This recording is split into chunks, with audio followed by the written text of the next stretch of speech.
Welcome back to Steve and Abby English, everybody. Hey everyone! It is so great to have you back with us. We are super excited for this episode. But first, how is your week going, Abby? Oh, you know me. I am just trying to go with the flow this week. I was actually lying in bed last night, and I spent way too much time watching funny dog videos on my phone instead of sleeping. So I am definitely running on lots of coffee today. That is classic Abby. Honestly, we all need a little time to decompress at night. And speaking of great energy, to all our returning listeners, thank you so much for hanging out with us again. We really appreciate you. We really do! And just a quick heads up for anyone who wants to study along with us today, you can download the completely free full-text transcript right down in the show description. It is such an easy way to read along and really catch all the everyday phrases we use. Exactly. It is a great tool, so definitely check that out. All right, let us talk about today. Today we are jumping into a topic that makes almost everybody nervous. We are talking about English job interviews. Oh my goodness. Just hearing the word interview makes my stomach hurt a little bit. It can be so stressful. It really can be. But here is the big problem we want to fix today. A lot of English learners try to memorize these huge, perfect textbook answers. They use really big words to sound professional, but it ends up sounding unnatural. Yes, it is the worst feeling. You sit there giving these perfectly memorized answers, and you end up sounding completely stiff. Honestly, you sound just like an AI robot. And interviewers can always tell when you are just repeating a script. Right. The secret to a great interview is not about showing off a dictionary of big words. It is about showing your true emotional intelligence, or EQ. It is about proving that you are a real, normal human being who can communicate easily in the workplace. I love that. So today, we are going to crack the code on those cliché interview questions. You know, the tricky ones, like why you left your last job or what your biggest weakness is. We are going to give you high-frequency, native speaker phrases that actually sound natural. It might feel challenging at first to drop those formal textbook words, but that is completely normal. Do not be hard on yourself. Building muscle memory for casual English just takes a little bit of time and practice. Absolutely. We are here to help you sound like yourself. All right, let us jump right into today's first real talk and look at a real-life example. Okay, I have a story about this. A few years ago, I was looking for a new job. I was sitting in this really nice office, interviewing for a marketing position, and things were going pretty well until the manager asked me why I left my previous company. Oh, wow. Yeah, it is always a tough question. The true story was that my old company was running out of money. They had to fire my entire team. But for some reason, I got so nervous about sounding professional that my brain just panicked. I know that feeling. Right? So instead of just talking like a normal person, I sat up super straight and used the most robotic language ever. I literally said, my previous employer went through a severe corporate restructuring phase, which resulted in the termination of my department. Oh no, that is so heavy. That sounds like a lawyer wrote your answer for you. Did the interviewer look confused? He totally did. The vibe in the room got so awkward. He just stared at me, and I could feel my face getting hot. I was sweating. I sounded like I was reading a legal document. It just felt so incredibly fake and uncomfortable. Ouch. Looking back, it was silly. What I really meant to say was that my old company was trying out a new business model. They decided to change their focus, so my team was cut. It was not a big dramatic thing, but my words made it sound weird. Classic overthinking. Exactly. If I could go back and do it again, I would just use a normal phrase. I would probably just smile and say, Honestly, the company decided to shift gears, and my role was no longer needed. It sounds so much more relaxed and honest. Hold on, before we go further, you just used some great words there. Let us get straight into our real talk breakdown. All right, let us pause and look at what Abby just said. The first big target phrase here is shift gears. This is such an important idiom for the workplace. It really is. In my story, I used that terrible, heavy phrase, corporate restructuring, but native speakers rarely use that in casual conversation, even in an interview. We say shift gears instead. Exactly. To shift gears originally comes from driving a car. When you change your speed or direction, you shift the gears. In business or in life, it just means you are changing your focus or trying a new strategy. It feels so much more natural. Yes, it has a really nice positive vibe to it. It does not sound like a failure. It just sounds like a natural change. For example, if a meeting is going off topic, you might say, "Let us shift gears and talk about the budget for a minute." That is a perfect everyday example. Here is another one. Maybe you are studying biology, but you realize you hate it. You could say, "I was studying science, but I decided to shift gears and focus on art instead." I love that. It shows that you are moving forward. And remember, guys, do not stress out if you still use formal words sometimes. It is a learning process. But replacing big words with something like shift gears instantly makes you sound warmer and more approachable. It really shows that high workplace EQ. You understand the situation, but you are not trying to hide behind heavy vocabulary. Okay, now that we have got those words down, let us look at the flip side in real talk too. So let me tell you about my biggest workplace disaster. This was back when I was in my early 20s. I was working my very first office job, and my boss asked me to plan a big lunch event for some important clients. Oh boy. Yeah, it was a lot of pressure. Now, here is the thing about me. I have this bad habit where I get caught up in the details. I was spending way too much time picking out the perfect napkins and the perfect music playlist. That is so relatable. I actually do the exact same thing when I plan parties. You just hyper-focus on the small stuff. Exactly. I was focusing on all the wrong things. Because of that, I completely forgot to actually book the food caterer. I realized my mistake just 2 days before the big event. We had 50 people coming and 0 food. Total nightmare. I was completely freaking out. I was pacing around my apartment. Now, I could have lied. I could have made up an excuse about the restaurant making a mistake or blamed a coworker. But I knew that was wrong. I knew I just had to own up to it. Damage control. Right. So the very next morning, I walked right into my manager's office. I did not try to hide it with fancy words. I just looked at him and said, "I messed up the timeline, but I already found a backup sandwich shop, and I am paying for the delivery fee myself." That takes serious guts. I would probably want to just hide under my desk and cry if I made a mistake like that with important clients. It was terrifying. But you know what?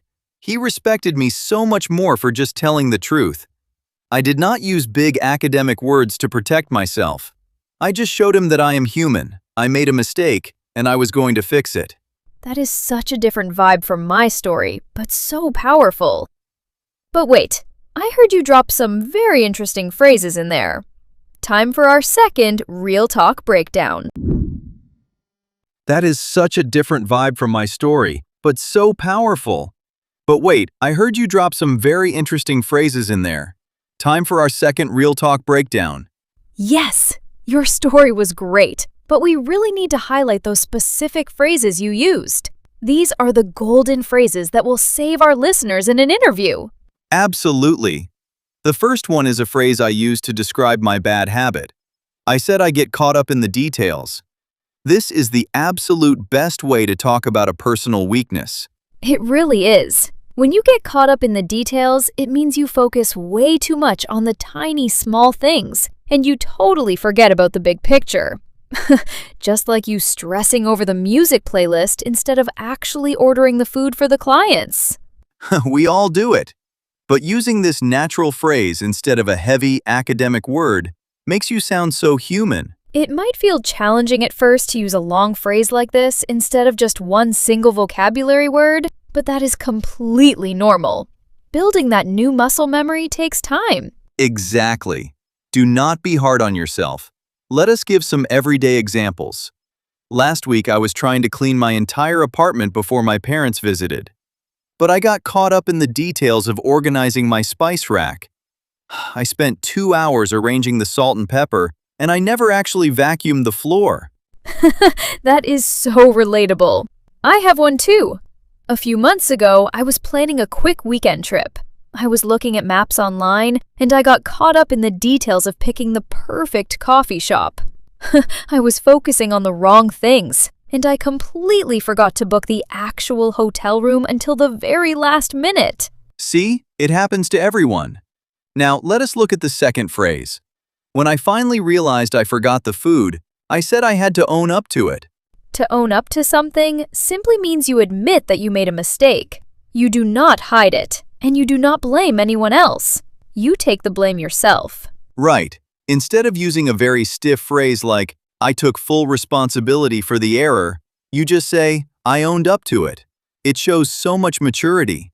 For example, when I was a kid, I accidentally broke my mom's favorite lamp. I wanted to hide it, but I knew I had to just own up to it and tell her the truth. That is a great example.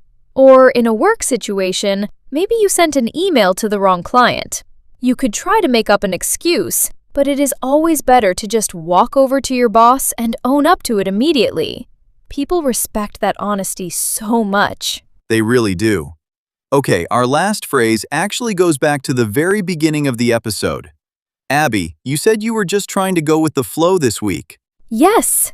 To go with the flow means you are relaxed. You accept things as they happen, instead of trying to control everything. It is the perfect phrase to show that you are adaptable and easy to work with.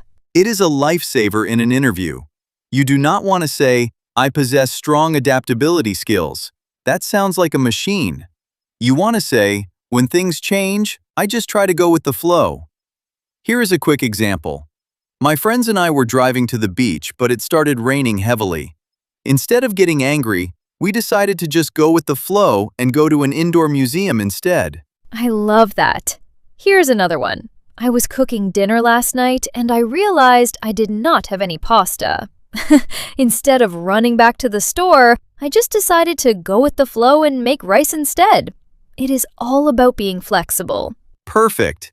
We have covered some great expressions today, but there are a few sneaky traps you need to watch out for. Let us jump into common mistakes and make sure you do not get them wrong. Now, let us talk about where people usually get this wrong. It is time for our error clinic. We see English learners fall into the same traps over and over again, especially when they feel that interview pressure. Yes, the stress of an interview makes people reach for those big dictionary words. Let us start with trap number 1. This is the classic weakness question.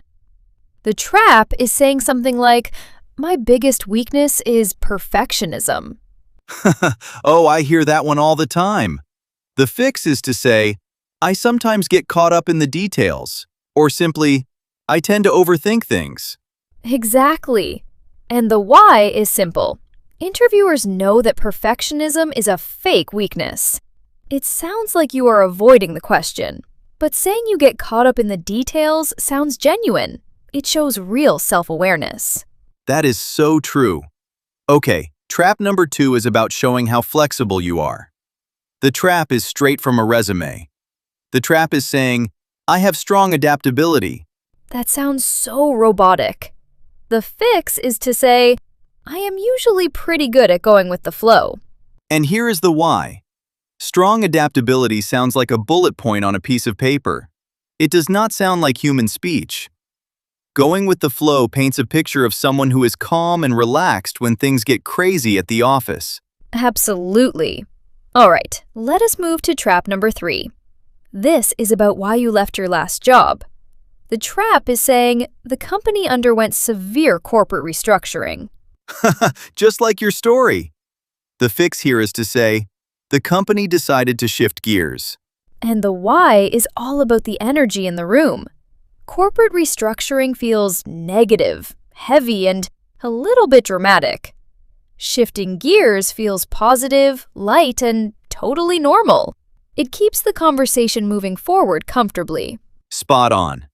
Finally, let us look at trap number 4. This is about how you handle mistakes. The trap is using very formal language and saying, I took full responsibility for the error. The fix is to look them in the eye and say, I made a mistake, and I owned up to it. The why for this one is about human connection. Taking full responsibility sounds like you are reading from a legal contract. Owning up to it sounds brave, humble, and completely honest. I love that. Okay, it is time for our rapid review. Let us lock these in. Do not say, my weakness is perfectionism. Say, I sometimes get caught up in the details. Do not say, I have strong adaptability. Say, I usually go with the flow. Do not say, we had a corporate restructuring. Say, the company decided to shift gears. And do not say, I took full responsibility. Say, I owned up to it. And that is how you use them in the wild. But how does that compare to what you learned in school? Let us check out textbook versus real life. Welcome to Textbook versus Real Life. This is where we take those standard phrases you learned in your beginner classes and we upgrade them to sound like a native speaker. And remember, everyone, textbook English is 100% understandable, so do not be hard on yourself if you still use it. But these upgrades will make your conversations flow so much better. Let us look at example 1 about changing a strategy. Textbook version. The company decided to change its focus. Real life version. The company decided to shift gears. This real-life version sounds much more active and natural for the workplace. Okay, example 2, about handling a big mistake. Textbook version. I had to take responsibility for my mistake. Real life version. I had to own up to it. This shorter phrase feels much more brave and honest. Exactly. Now example 3, about being a flexible person. Textbook version. I am a very adaptable person. Real life version. I usually just go with the flow. This phrase shows your relaxed personality instead of just telling them about it. So true. Let us look at example 4, about focusing too much on small things. Textbook version. I focus too much on small things. Real life version. I get caught up in the details. This paints a clear picture of a very common human habit. I love that one. And finally, example 5, about feeling panicked when things go wrong. Textbook version. I was very scared when I lost the food. Real life version. I was completely freaking out. This expression captures that true feeling of panic in everyday life perfectly. These upgrades make such a huge difference in how you sound. All right, you have heard us talk enough. It is time to build that muscle memory. Let us jump into the shadowing practice. This is my favorite part of the show. It is time for you to actually practice speaking out loud with us. That is right. Here is your pro tip for today. When we give you the prompt, we want you to actually hit the pause button on your device. Take your time and repeat the sentence out loud at your own pace. Do not rush it. Building the physical muscle memory in your mouth is the real secret to fluency. Let us get started with our first sentence. The company decided to shift gears. The company decided to shift gears. Notice how we link the letter T at the end of shift directly into the letter G in gears, making it sound like one smooth word. Now it is your turn. Please hit the pause button and repeat it out loud. Great job. Let us move to the second sentence. I made a mistake and I had to own up to it. I made a mistake and I had to own up to it. Pay attention to how the words own, up, to, and it all connect together seamlessly without any stops. Now it is your turn. Please hit the pause button and repeat it out loud. Fantastic. Here is our third and final sentence. Things change fast, so I just try to go with the flow. Things change fast, so I just try to go with the flow. Listen to the relaxed rhythm on the phrase, go with the flow. It almost sounds like a little song. Now it is your turn. Please hit the pause button and repeat it out loud. Great job today. Let us wrap things up with some final thoughts. What a fantastic episode today. I feel like we really conquered some of those scary interview moments. We really did. If there is one core takeaway from today, it is this. A job interview is not a vocabulary test. You do not need to recite a dictionary of big, fancy words to impress a manager. Exactly. They just want to see that you are a real, normal human being who can communicate clearly and honestly in the workplace. Using everyday phrases shows off your real emotional intelligence. So true. Now, we have a question for all of you listening right now. We want to know, how do you usually answer when an interviewer asks you about your biggest weakness? Do you have a clever answer, or do you freeze up and panic like I used to? Let us know. Please leave your answers down in the comment section. We love reading your stories. We really do. And while you are down there, leave a comment if you need help with any specific English struggles, or if you want to suggest a topic for a future episode. We build this show for you. Absolutely. Thank you guys so much for spending your time with us today. If you found this episode helpful, please share it with a friend who is studying English or preparing for an interview. Keep practicing. Do not be hard on yourselves, and we will see you next time on Steve and Abby English.